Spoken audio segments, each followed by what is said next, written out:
Hi, I'm Cole Spivey. I'm reading the New York Times. How YouTube misinformation resolved a WhatsApp mystery in Brazil, August 16th, 2019.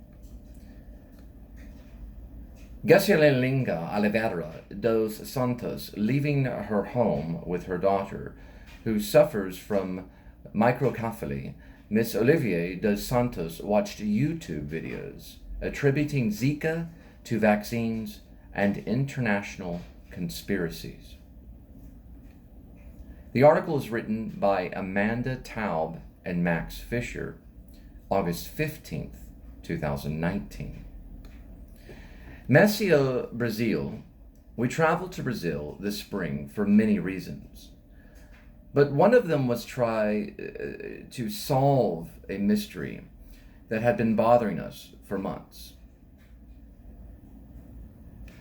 Conventional wisdom has said what WhatsApp, a popular messaging service owned by Facebook, played a major and potentially decisive role in circulating false information that drove Brazilians toward the long shot far-right presidential candidate, Jair Bolsonaro. But the more we looked, the harder it became to square this with what we knew about social media. And what we were finding in Brazil. You can watch this on YouTube, the Times New Time TV from the Weekly and FX and Hulu, off something like Watch Report on YouTube, in Brazil for the Times New York TV show, the Weekly. Now, the article continues to talk about, for one thing, WhatsApp is just a user-driven messaging service. Unlike open and algorithm-driven platforms like Facebook. It serves as more of a passive vector for pre-existing extremism or conspiracyism than a generator of those things. The sentiment and material was coming from somewhere else.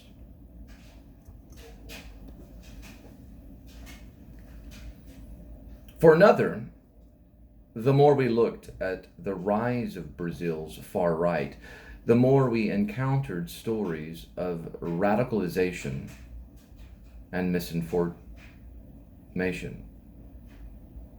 that centered not on WhatsApp but on YouTube, which even many far-right politicians cite as a deciding factor in their election. You have 3 free articles remaining. Subscribe to the Times. We landed in Brazil hoping to unravel this seeming mystery. What had really happened there? Why were so many observers crediting it to WhatsApp? And what did it mean about the power of social media to distort or upend democracies worldwide? Everything began to click into place when we met Luciana Preto, a soft-spoken clinical psychologist who works with families affected by the Zika virus. Her work had put her on the front lines of the struggle against conspiracy theories, threats, and hatred, swirling on both platforms. And it allowed her to see what we, like so many observers, had missed. That WhatsApp and YouTube had come to form a powerful and at times dangerous feedback loop of extremism and misinformation. Either platform had plenty of weaknesses on its own, but together they had formed a pipeline of misinformation, spreading conspiracy theories, campaign material, and political propaganda throughout Brazil. Now, the YouTube WhatsApp pipeline, the first breakthrough came when we spoke to Yasandaro Cordova, who at the time was a researcher at Harvard's Berkman Center for Internet and Society.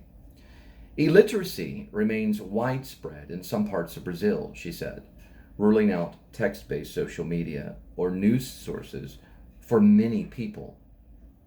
And TV networks can be low quality, which has helped drive YouTube's stunning growth in many parts of Brazil, particularly on mobile.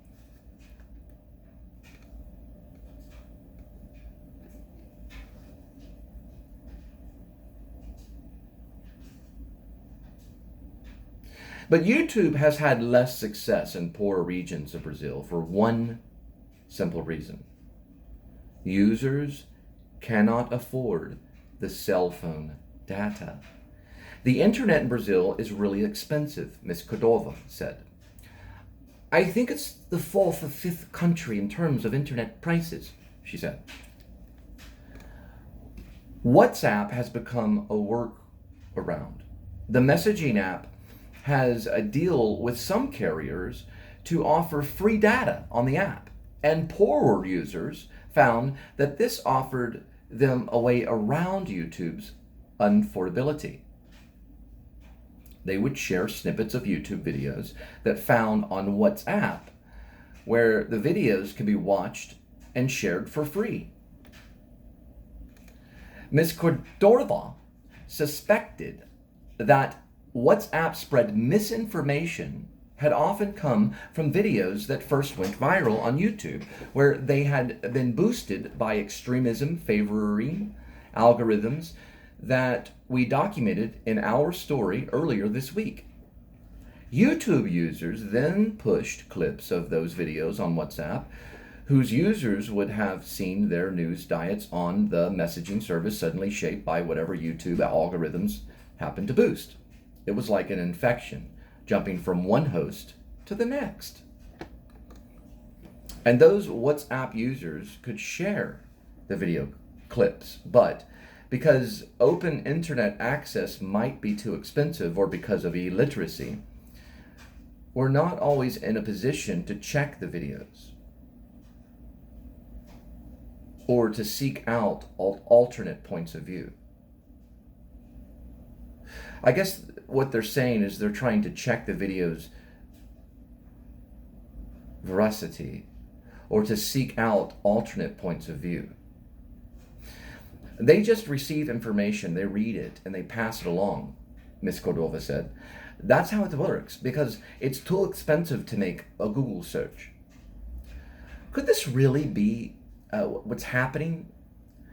Could this really be happening at a wide enough scale to impact Brazilian politics? Before heading to Brazil to investigate, we asked Virgilio Alameda, a computer scientist at the Federal University of Minas Gerais, who, along with a team of students researchers, has been studying far-right content on YouTube and WhatsApp. What did the evidence show? Mr. Almeida and his team tracked tens of thousands of messages and hundreds of Brazilian WhatsApp groups to look for trends that might shed light on the question. The team found that users in this group uploaded one video for every 14 text messages, an astonishingly high rate. Through the researchers, they did research and they could not be sure how many of the videos came from YouTube. They found that the WhatsApp users linked to YouTube more than any other site 10 times as frequently as they linked to Facebook, bolstering the theory of a YouTube WhatsApp pipeline. Together, the two data points suggested that YouTube clips may be reaching enormous audiences on WhatsApp in Brazil, particularly among poorer and illiterate Brazilians who, to the surprise of many observers, shifted toward Mr. Bolsonaro in the recent election.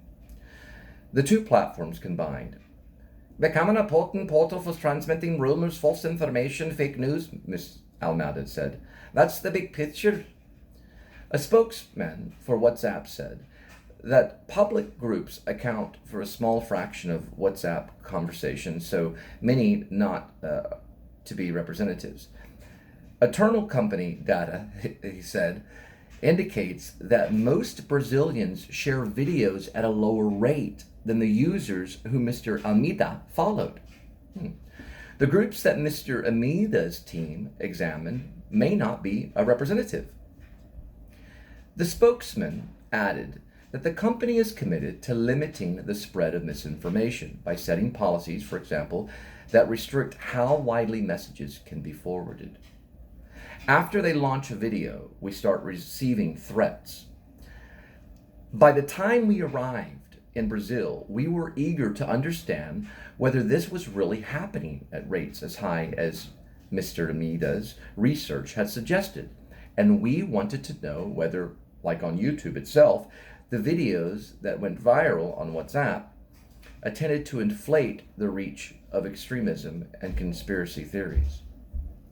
And Manaus, a city in Brazil's northeast that was among the hardest hit by the 2015 Zika virus outbreak, we saw the pipeline in action.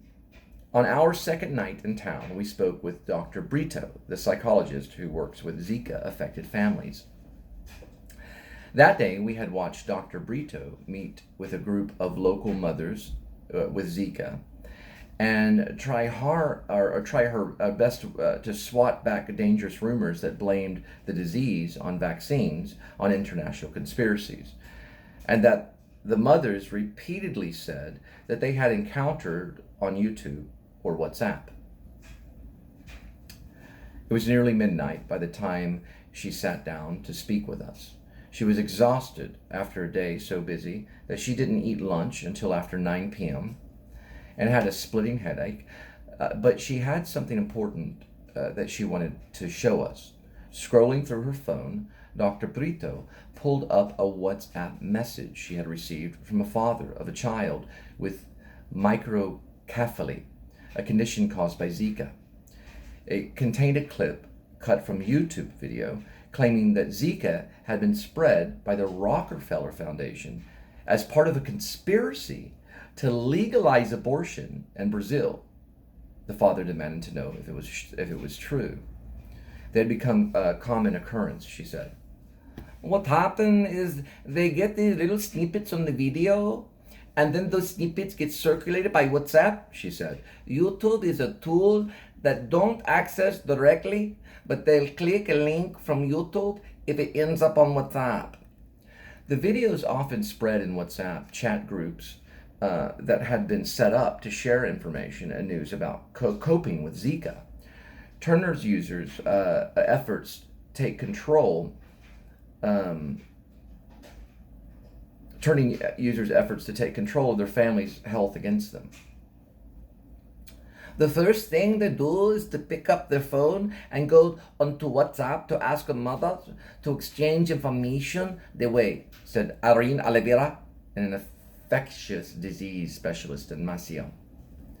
The mothers organized themselves on WhatsApp, she added, so misinformation had proven especially viral there.